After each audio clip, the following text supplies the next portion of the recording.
Bloomberg Audio Studios. Podcasts, radio, news. This is Bloomberg Businessweek with Carol Massar and Tim Stenovec on Bloomberg Radio. Carol Massar. Yes, I'm here. You can't always get what you want. Have you heard that? Mick Jagger says that. The Rolling Stones say it. Yep. They do. It may be true, but if you play your cards right, you can get what you need from the people you work with. At least that's what human behavior professor and career coach Melody Wilding says in her new book. She's professor of human behavior at Hunter College. The new book, it's out this week. It's called Managing Up: How to Get What You Need from the People in Charge. She joins us here in the Bloomberg Interactive Brokers studio. Welcome. Can I just say, Yeah. I was telling You're a big somebody fan of the Rolling Stones. No, I am a fan. I mean, Mick Jagger at the Oscars. I mean, how cool was that? Having said that, I remember someone once saying to me, "You're so good, you're right, but you don't manage up enough." And it was like, Who was that and when and I'm where? not going to tell you the details, but what was kind of crazy later, off air. But I mean, in most of my life, I just did my job, did it well, worked really hard, and things just happened. But I understand the importance of managing up. First of all, tell us exactly what that means. Yes, and I think it's worth rebranding managing up, because a lot of people hear it and they think suck up. They think the person who's ingratiating themselves to their boss. Sometimes we think it's suck up. Exactly. Right, when we see someone. Exactly. But managing up done well is building a relationship with the people that have more positional power than you. Primarily, that's going to be your manager. But today, a lot more people besides your direct boss control your success and your future at work. And so just as you were saying, it is more important than ever because work is more complex than ever. And now that more people are working remotely and hybrid, you don't have as much organic access to the people you work with. You do have to make more of an effort to make your accomplishments visible, to build a relationship. All of that has to be so much more intentional. Well, as I mentioned, you're a professor of human behavior at Hunter College. You're also a career coach. And a lot of your book is based on real life interactions, real life conversations, counseling that you've done with some of your clients. What are the themes that emerged when it came to the modern workplace? Because it kind of sounds simple, but it's not simple. It's pretty complex stuff. That's right. That's right. I think one of the key themes is realizing that you work with people that are different than you. And I know that sounds very obvious, but so many of us, we're in our own bubbles and we take things personally when in actuality, what we think are difficult behaviors are actually just a result of different styles. What do we say? Don't take it personally. But I'm so Is it showbiz, Carol? Yeah. But yeah, it's so funny because we think about segments. Let's be real, right? Yeah, be real. We think about it, and there is a performance aspect, an entertainment aspect, an informative aspect. But you want it to be an interesting and engaging conversation. Could be a killer story, but if you don't have the right voice, it's just not going to go well. And so, right, it's not show friends, it's show business, as some smart individual once said to me. Yes. This idea is you don't just have on people, that maybe you like or whatever. Like, you want to have an engaging conversation because that's part of the business we are in. Well, that's where some of the psychology comes in, right? You have Did I just open up too much? Perfect. Talk about pulling back during the reveal. You have to understand people's pressures, desires, and you have to frame your message around that, not because you're trying to be someone you're not, but so they connect with it and they hear you and they're interested. And so that's part of how do we make it appealing to what people really want. And especially in the workplace, that's all the more important. The other thing though I wanted to pick up on is when you said that the idea of don't take it personally. And this is another thing you and I talk about. It's like, well, wait a minute. I'm a person and I've got feelings. So when someone says like, well, don't take it personally, it's like, how are we supposed to think about that? Yes, and what I mean by that. Conversation with, Yes, and I'm sure you both, in just before we were recording, you were saying how fast everything is changing. And so I'm sure you're on the receiving end of emails that are just one word, okay, got it.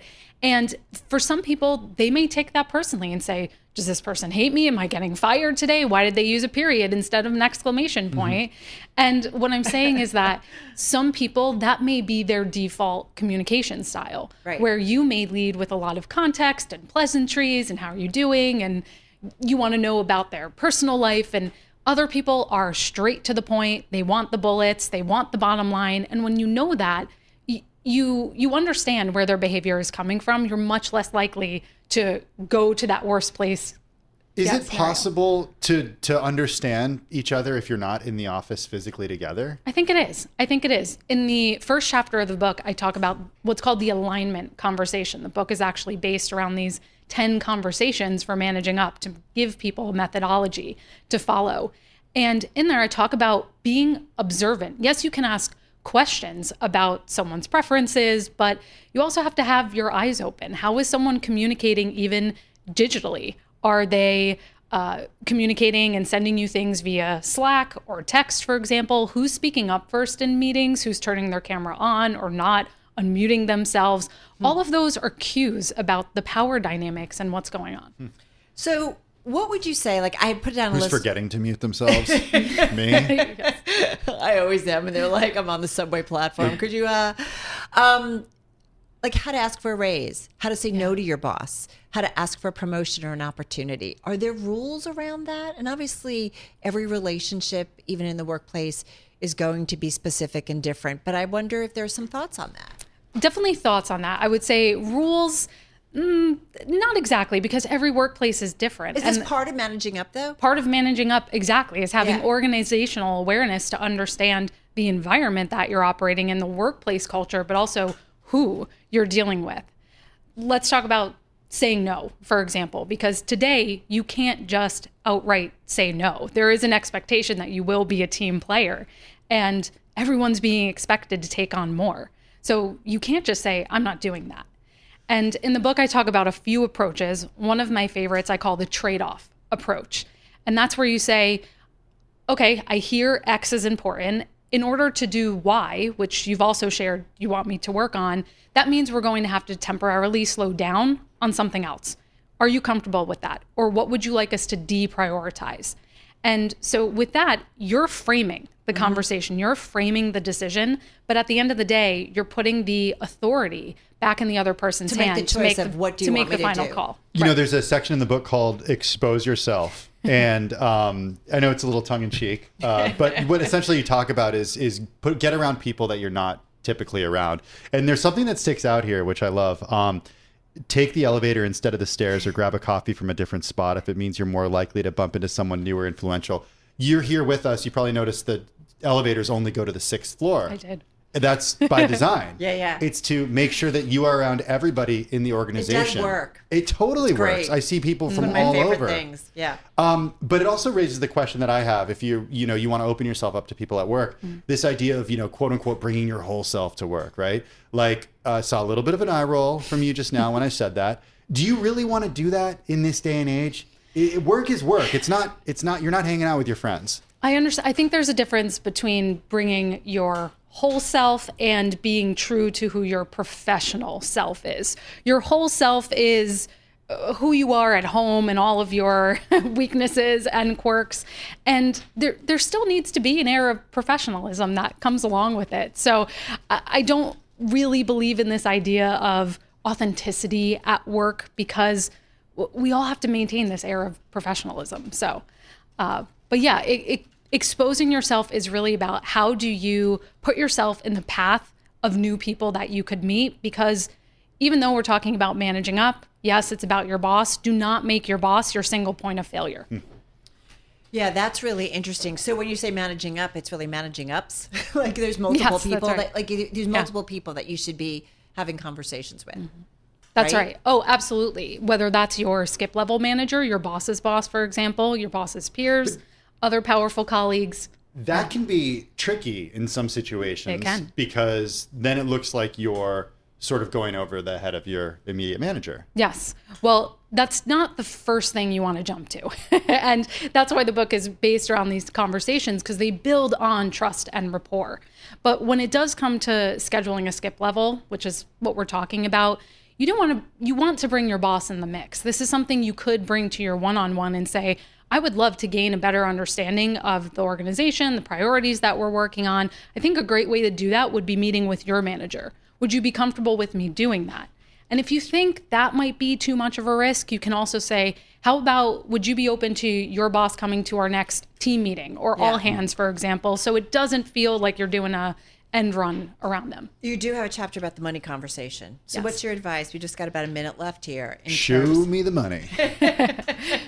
Expose the money to me. Oh, I'm That's only right. bringing it up because most people, like, when they go in for a conversation, it's either new opportunities and or, money, or a combination of both. Okay, so what's the secret? 2 quick things. Don't just focus on what you've done in the past. Focus on the value you can provide going forward, because your boss is going to have to make a compelling case up their chain of command why they should pay you more.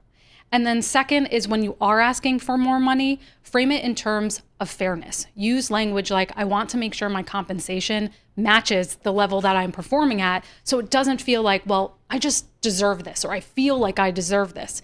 It sounds more like it's coming from a place of equity and just writing the scales. Do most bosses like talking with their employees? It's the No, you know what I mean. TBD. But what I have found is that, I think there's a lot of boss bashing out there. And I think most bosses are trying their best. They are imperfect people in imperfect situations, and they really want to do their best. I've had a lot of bosses give this book to their team. So, I hope we're seeing a change for the better. And I have to say, like, we're in a pretty cool environment that everything's just open. There are no offices. So you run into people, or you're sitting next to, like, bosses and stuff. So it's kind of out there. It's also a newsroom environment, but the whole company, but not every place is like that. And I know when there are doors and stuff and different floors, it can make it a little bit tougher. This was fun. Thank you so much. Really Thank you for having appreciate it. Melody Wilding, her new book is Managing Up: How to Get What You Need from the People in Charge. And she's professor of human behavior at Hunter College. Take some notes there. Oh, yeah. You saw me typing. What do you think I'm doing? Do not go anywhere, folks. More to come right here on Business Week. Well, in just a few years, MacKenzie Scott has given away close to $20 billion to thousands of nonprofits. What has shocked the philanthropic community, though, is not just how much she's given away, but how she's done it. Essentially raining money on organizations with a, quote, no strings attached attitude. Unrestricted giving is what it's called in that world. But how effective has it been? Elisha Smith Arrillaga is the Vice President of Research at the Center for Effective Philanthropy. It's an organization that uses data to help donors make sure their giving is as effective as possible. Elisha, thanks so much for joining us this afternoon. Do appreciate it. This idea of adding value by giving up control, it's what Yield Giving, MacKenzie Scott's organization, is all about. What did you find in your research about whether or not it's working? Well, thanks so much for having me today. And we at the Center for Effective Philanthropy have been studying Scott's giving over the last 3 years and surveying organizations that receive funds through Scott's quiet process, which means that, organizations would often get a call, inquiring about their finances and leadership, and then they get a follow-up call sometime later, letting them know that they received a really large gift. And what we learned in our research is that these gifts had tremendous impacts, not only on the organizations, but on the communities the organizations serve, on the leaders the organizations serve. And we also learned that there, was mixed response in the funder community to this kind of giving as well. Is it a better way of giving based on what you guys are finding out? I mean, from what we learned, we definitely found that there are huge positive impacts from this type of giving.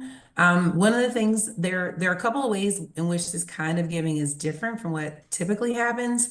It's not just the size of the gifts. Many folks are like, wow, $19 billion. I don't have $19 billion, but it wasn't necessarily the amount, but often Scott's gifts were 70% of the operating budget on average of an organization, which is really large.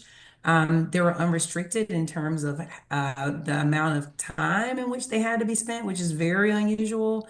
And then they have few reporting requirements. And so those kinds of characteristics are characteristics that we see much more rarely in grant making. And so we saw some really powerful impacts from those pieces in this data. Are there copycats emerging in the best sense of the word because they have seen the way it's working? Are other individuals and organizations starting to do this? There are. So, for example, just a few months ago, Jeff Atwood came out saying that he was really inspired by MacKenzie Scott's giving.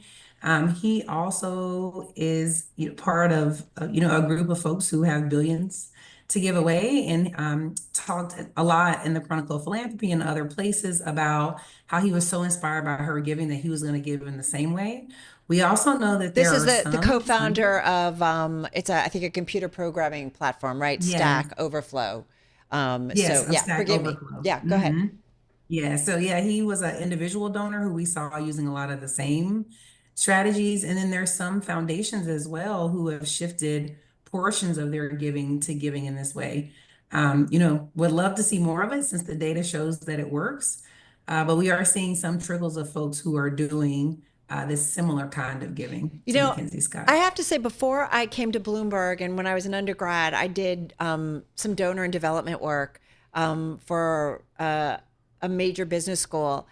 And it's interesting that I think when a lot of people like to donate, sometimes it's a major capital project, an addition to a school or so on and so forth. But a lot of times I feel like it's safe to say that I think donors like to be very involved in where the money's going, and there is a lot of strings attached. I'm not saying good or bad, it's just sometimes the way it goes. The majority of donations, right, philanthropy is often with guidelines with strings attached, yes? Yes, that is correct. Mm-hmm. Do some of Yes. those strings also, what's good about it is it's transparency and you make sure the money is actually spent towards something and it isn't somehow potentially wasted away and not necessarily going towards the goal. So is that part of also having those strings attached, that you really do know where the money goes?